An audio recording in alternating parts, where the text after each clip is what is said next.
Bitcoin breaks $50,000, reclaiming a $1 trillion market cap. $1.5 trillion asset manager Franklin Templeton files for a spot Ethereum ETF. Will this one get approved by the SEC?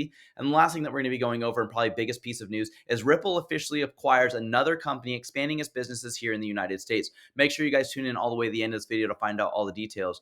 Hey guys, it's Ryan with Big Dog Investing. Thank you guys for tuning into my channel. If you guys could do a couple of things for me, if you guys go in and like, comment, subscribe to my channel if you guys have not done so already, click the bell notification down below so YouTube can send you guys notifications whenever I release videos. Watch my videos all the way to the end. If you guys could share my videos and share my channel with anyone, I'm trying to grow my channel as much as I can. I definitely need your guys' help in doing so. Getting started, today's be Friday, February 16th. On my channel, we talk about anything that impacts financial markets. Mainly, we talk about cryptocurrency. We'll talk about stocks. And then right now, since we're in election year, we talk a lot about the political landscape and where we see markets going. So if you guys like that, please tune in. Right now, the total market cap for all cryptocurrency right now is $1.95 trillion. This is a 0.13% increase on the day today. On the week, we're up by a bunch, though. We're going to be going over that. Fear and greed index right now, we're at a 76. We could dip into the extreme greed here because we've seen a nice run up this week in cryptocurrency. Bitcoin right now is currently trading at $52,135, Ethereum $2,802, and XRP right now at 56.44 cents. If we look at our biggest gainers and losers on the day today, biggest gainers, SC is going to be our biggest gainer, up 19.5%. BGB is going to be up 18.6%. KS is going to be up 13.2%. Biggest losers on the day today, we got PYTH down 6.9. AR is going to be down 6.1, and then we have OP right now down 5.3. When I see H bar up, we're going to talk about some reasons why H bar went up. But if we look at the week, though, we have a lot of cryptocurrencies in the green. Biggest gainers are going to be BGB up 59.5. One of my favorite cryptocurrencies right now, VeChain, up 55.1%. We're going to talk about the reasons why this one's up in the next video. I didn't want to make a video last too long. It's been about a week since I made my last video. Due to being a new dad and still working full time, it's very hard and difficult sometimes to make these videos every like 2 to 3 videos a week. So I'm going to try my best. Getting into our news though, I always like to do a hero section. So unfortunately, what happened was during the Kansas City Super Bowl parade, there was some act of violence, and one of the guys actually ended up tackling the individual who was here. So I wanted to give a huge shout out to him because people like him are the reasons why America strives to be super great. Unfortunately, someone is no longer here because of this situation. So let's just bow our heads really quick. Thank you guys for praying for that individual. And then we're going to get into our news though. Interest on the debt for the FYTD owes over $357 billion. So this is the interest that is paying on our federal debt. So 37% higher than the same time last year. So if we look at the debt right now, what we're paying for this year, we're going to be paying quite a bit of money. So if we zoom in right here, we're going to be paying close to $1 trillion just on our debt alone this fiscal year, which is kind of crazy. So that's just the money that we have to pay on the debt just to pay back on interest, which is kind of ridiculous in my opinion. Obviously, we've paid quite a bit so far, but towards the end of the year, we're going to reach 1.1 trillion just on the interest in our debt alone. We're at roughly about a $34.2 trillion debt. 1 trillion of that is going to be added strictly on interest by itself. And there's projections by 2030 that we're going to be $50 trillion in debt. So in the next 6 years, it's kind of interesting. We'll see what happens. But adding on to this, the United States Senate passes a $95 billion aid package for more countries. Obviously, we've seen these two countries right here in the news quite a bit. And then this new country that's been added, I'm not going to say names because I've been banned on YouTube for a little bit. But obviously, this is adding to our debt problem. None of this was part of our solutions, what's going on here in the United States. They took that portion out, saying it was too expensive, and it was really only $6 billion added to the bill for the United States, but we can send $95 billion overseas. The U.S. House of Representatives also voted to impeach the Secretary of Homeland Security, Alejandro Mayorkas, in a vote of 214 to 213. In this vote, it was the first time in nearly 150 years that a cabinet secretary has officially been impeached. Now it has to go to the Senate where it has to get ratified for a 2/3 vote. The Senate is mainly Democrat controlled, 51 Democrat, 49 Republican. So it's likely not to pass there. So he will probably still stay as the Secretary of Homeland Security. But it was interesting that, again, nearly in the 150 years that this guy or a cabinet position has officially been impeached. President Biden is going to be the first U.S. president in history to not take a cognitive test as part of their upcoming physical exam, the White House confirmed. So the White House press secretary released a statement in their last press conference stating that the president's doctor says that he's in really good health, so there's no reason why he needs to receive a cognitive test. And she's seen him in action throughout the whole year. The American people see him in action. He deals with world leaders. He does a bunch of different things throughout the United States, his speeches and everything else. So everyone knows the job that he does, so he doesn't need to have a cognitive test. But this is kind of contrary to what her report stated, that he is an elderly man with poor memory. So it's kind of interesting. Put down in the comments, do you guys think that he should receive a cognitive exam? This one was really interesting. So I finished watching the Tucker Carlson interview with the Russian president. In this interview, it was kind of interesting because Putin gave his take on why they ended up invading Ukraine. Whether you agree or disagree with the actions, it's good to get the other side's opinion just to kind of like get an idea of where they are. And the reasons why they do the things that they do. Now, I'm not saying I agree with his actions, but it's nice to listen to the other side and then come to guys' own decisions. But in this, Fox News ended up presenting an interview with this and then says that this is courtesy of the Tucker Carlson network. For those of you guys that don't know, Tucker Carlson used to be over at Fox News and he got fired from the position. And now he's over at X, which we get a lot of our information from. There's a lot of free press there, and also free speech is not invalid there. So it's kind of interesting.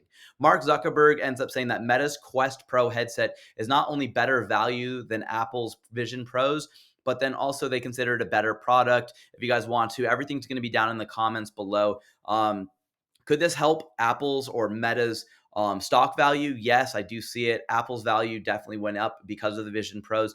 They had several pre-orders. I think it was over 750,000 pre-orders of the Vision Pros that went through. Obviously, people are selling them online for a little bit more because they were able to receive them faster. But the Apple's price tag was $3,500. Mark Zuckerberg ends up saying that the Quest Pros are 7 times less than the Vision Pros. I haven't seen exactly what they sell for, but here's some quality images of what it is. To me, I don't think the quality is up to par as the Vision Pros, but for the value, it might be a better alternative. This is really interesting, though. Pomp ends up going on CNBC and talks about Bitcoin and that the ETFs that are buying up 12.5% or 12.5 times more Bitcoin per day than the network can produce. And this is due to the halving cycle coming up. So the amount of Bitcoin that can be mined compared to what is being bought up. This is why, in my opinion, that Bitcoin has been going up in price recently. Now, could it sell off at any time? Yes. Anyone that bought Bitcoin or has a bunch of Bitcoin can sell off at any point and dump on the markets. MicroStrategy is one of those, and we'll talk about that. Our Watcher Guru News, there's only 10,000 blocks remaining until the Bitcoin halving. It was scheduled for 4/20, so April 20th, 2024. Right now, our projected date is April 18th, 2024. So could we see a rise in Bitcoin up until this date? Yes. But could we also see a dump off? Yes. So make sure you guys invest with your guys' own money. Don't listen to anyone for financial advice, even myself. And obviously, do your own independent research and don't put any money into investments that you guys aren't willing to lose. Right here, MicroStrategy's investment in unrealized profit is $3.5 billion. So if he sold, he'd have to pay $3.5 billion worth of taxes. We'll see what happens with this, though, but obviously he's buying up the majority of this. Bitcoin did break 50,000. Right now we are at 52,000 and reclaims the $1 trillion market cap. So for those of you guys that don't know, you guys can see the total market cap for cryptocurrencies right here. So Bitcoin's is right now at 1.022 trillion. We see that Ethereum, though, is not even close to a trillion. It's a third of a trillion right now at $336 billion. So it's really interesting to see like the biggest despair. And if we look at XRPs, right now it's only at $30 billion market cap. So compared to 1 trillion to the 30 billion, it's really interesting to see where we're at. Now, $1.5 trillion asset manager Franklin Templeton files for a spot Ethereum ETF. Now, we know that Franklin Templeton has some ties with the federal governments. Could we see a possible spot ETF approval here? Yes, but in my opinion, I don't necessarily think so. I think what's going to happen is the same thing. We might go through the courts a little bit, but I don't see that Franklin Templeton's going to get any sort of leverage or free pass compared to all the rest. Some of those Ethereum spot ETFs that have already been filed have been delayed, and I see another delay here, or the SEC granting all of them at the exact same time to not give one unfair advantage over the rest. US inflation falls to 3.1%. This is higher than expectations. So it's interesting to see where the US economy is, especially coming up into our election in November. SEC Chair Gary Gensler says Bitcoin is not as decentralized as many people think. Again, I disagree with him. I don't think that he has a true understanding. Obviously, he taught MIT classes on this, but he has to try to be as biased as he can because he's losing right now in the court system. He's supposed to be non-biased, sitting on the courts as the SEC chair, talking about investments and basically having the best interests of the people at heart, especially investors. Obviously, he doesn't have this because he's picking winners and losers and filing a lot of these bogus lawsuits that are losing in the court system. Genesis gets court approval to sell $1.6 billion worth of Bitcoin and Ethereum trust shares. This could dump the market a little bit, in my opinion. I don't see it dumping the market that much, especially due to Bitcoin going up as much as it has. People are just going to buy in at a lower price. Now, Gary Gensler released a video talking about AI at the macro and micro levels, talking about how AI is already used right now with different situations like your social media aspects where you see ads that are projected towards you based on what you talk about. Netflix releases different AI things like recommended videos based on the videos you've already watched. AI is the one that does all of this stuff. Now, when it comes to finance, you need to be a little bit more knowledgeable with, because people are going to start using AI to make trades for them. And are you guys going to jump on the bandwagon for that? So he's trying to just release a video. In my opinion, he could use better use of his time than this. But obviously, I think that this one, in my opinion, is great for protecting investors a little bit, but obviously needs to get back to those courts. Now, Coinbase released in a video, a little bit of an ad talking about the penny and how it relates to cryptocurrency. So the penny, 1.2 million worth of them go missing every year. It costs nearly 3 times the value of one just to make one. And it's been 167 years since its last update. Thankfully, crypto can move the penny forward. Right, Abe? And if you guys want to, you guys can watch this. We're not going to go through it. I'm not going to go through a minute of you guys just watching an ad for Coinbase, but it's really interesting to see where cryptocurrency can move digital wise compared to our physical currency that we actually use. And no one really thought we would have went from our cash system to debit cards and visas, right? So when people say like, oh, crypto's never going to be around, well, that was the same thing that was being said when people were going to say that you're going to carry around a little card that has all of your money on it, and all you're going to have to do is swipe your card. Now you don't even have to swipe it. You can insert a chip, or you can tap your card on some of these scanners, and it will just take your money out of your bank account. No one thought that that was going to be around, but it did. So this is where I kind of say, like, I do think crypto going to take forward with the banking institutions as well as retail. But I see it as much as Visa? Obviously, I don't think so in the next 10 years. But over the next 50 years, yeah, I do see cryptocurrency being the one that replaces cash. Charles Gasparino releases this thing saying the SEC Gov is bracing for a major exodus of its senior enforcement lawyers and its crypto assets and cyber unit, according to officials at major law firms who have seen several of their resumes. Fox Business is withholding their names to protect privacy, and they're talking about what's going on with Gary Gensler over at the SEC. Stuart Alderati asks, will any of these lawyers be brave enough to blow the whistle and share details about Gensler's controversial leadership with the SEC's Office of Inspector General or with the House Committee on Oversight and Accountability?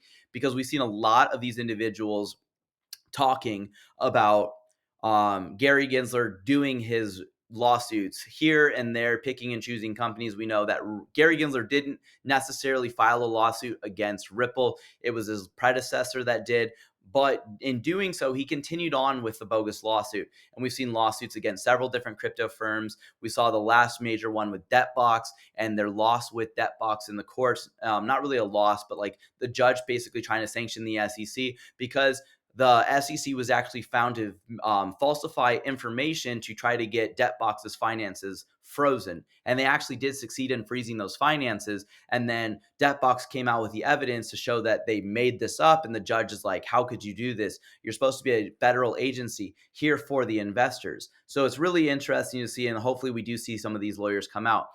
CoinDesk says that U.S. senators questioned whether Gary Gensler and the SEC Gov had botched other enforcement cases after the Debtbox missteps were revealed. Paul Grewal, who is the chief legal officer over at Coinbase, says these senators are even more right than they know. After the SEC secured a TRO against Debtbox, it's ordered Coinbase to freeze assets or risk sanctions ourselves. We know that because the TRO was tainted by the SEC's misrepresentations, so too was the order. But rather than immediately pulling its order after admitting that it had deceived the court, the SEC sat silently. So rather than continue this injustice, we then told the SEC we wouldn't comply further unless they explained why we should. But we were given no explanation at all. More time passed and more silence followed. We now have right and the wrong by unfreezing the assets. Dismissal without prejudice and an hour or two of training, it's hardly a sufficient remedy here. It can happen in a federal court case supervised by a federal district judge. Just imagine what else is happening outside the court oversight until they made that stop. Enough is enough. And I agree with this. This is completely ridiculous. And this is what we were talking about with that Debtbox getting their accounts frozen. Now, this is the news that Ripple officially bought Standard Custodia. But with this, it has to get the New York State approval. But Brad Garlinghouse says that with Standard Custodia, we'll be able to improve existing product offerings for our customers, as well as explore new products and use cases, all in a fully compliant way. To date, Ripple has secured nearly 40 U.S. money transmitter licenses, MPI licenses for MAS, and a VASP registration with the Central Bank of Ireland and counting. And we completely agree with this. And this is just here. And I agree that this is awesome. Obviously, we saw a small uptick in price of the XRP token, but I do think that that was to the AMA approval, the automated market maker approval, and not due to this news right here. But when it officially gets approved, I think by the New York judge or the New York entity that approves businesses from being acquired by other businesses, I do see this as a gain, and I do see the price of the XRP token going up with that. If you guys want to watch a video of what Standard Custodia is, you guys can go ahead and watch this video. It's 2 minutes and 15 seconds. But with this, here's an article on it, and Ripple saying that we're excited to announce that Ripple has signed a deal to acquire Standard Custodia, strengthening our product offerings and adding our new growth portfolio and regulatory license around the world. Learn more about the latest acquisition. So there's a lot of useful information here. I don't want to bore you with it. But Panos is a guy that's in here. He's on X. I would highly encourage you guys to listen to him, look at his stuff. But he says, Sunday reminder, XRP Ledger was created to empower individuals in decentralized finance, enabling the people to break free of a walled gardens of finance networks and institutions that restrict access with fees, charges for currency exchanges, and processing delays. So it does talks about what the XRPL does and your ability to send money back and forth with basically no fee. You can send $1 million for less than a penny, which in my opinion is really great. And this is different with a bunch of people that are speculating what's going on, because there's the ZOM wallet, the ZOM sidechain, the EVM sidechain, Futureverse, the XRPL mainnet. There's a lot of different things that the XRP token utilized in. So with this, he says that the XRPL mainnet, ZOM, EVM sidechain, Corium, Flare, Futureverse, anything that is connected to the XRPL extends the XRP's utility and opens the way for more potential use cases and more devs, builders, and projects to come into the ecosystem. It's great both for the XRP and their XRPL. Embrace changes, embrace innovation, embrace the multi-chain world that is upon us, and start participating and supporting the many different builders that are doing something for the ecosystem industry. This is the only way that we succeed. And I kind of agree with this. There's a bunch of different things that the XRP token can be utilized for. And the more it's being utilized, the higher the price is going to go up. And obviously, the more demand that people are going to want for the token. One of these is hooks. So Crypto Aries says, well, that was fast. The pull request has been reopened to harmonize hooks on the XRPL.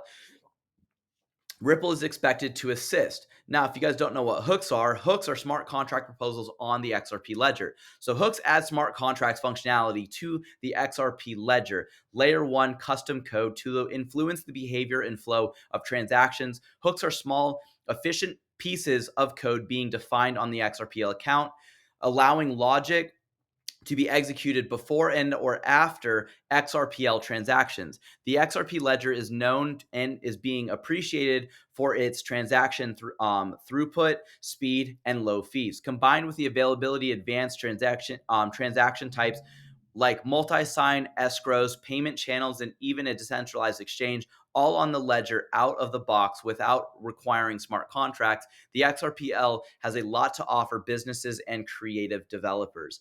And the last thing that we're going to be going over is the differences between the XRP ledger, XRP token itself, and Ripple. So in this, Panos explains that the XRP ledger is a decentralized public blockchain that is open source and powered by a global developer community. Companies, institutions, developers, and individuals around the world use the XRPL or the XRP ledger for its use cases across tokenization, payments, stablecoins, CBDCs, and more.